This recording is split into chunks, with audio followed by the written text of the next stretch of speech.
在咧傳釋會進前，總統賴清德應但未邀請，用錄影方式在咧第9屆高本夏金民主高峰會頂懸發表演說。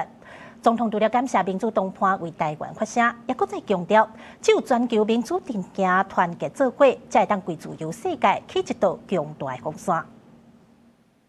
Holding a key position on the fourth island chain, Taiwan stands on the front lines in the defense of democracy.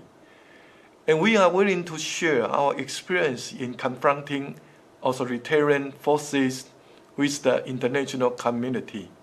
While we may encounter headwinds on the path of democracy, I believe that is precisely when democratic nations will grow stronger in solidarity. As long as we stand together, the light of freedom will never be extinguished. 頭一屆高本夏金民主高峰會是在2018年召開，立委2020年起是前總統賴清前總統蔡英文連續5檔攏受到邀請去發表演說。去年蔡英文閣以用卸任元首的身份去台北訪問，親身佇峰會現場，甲台灣人面對威脅的態度講給全世界聽。那今年是由賴清德總統去參加，向世界強調台灣參與國際社會為國區域和平決心。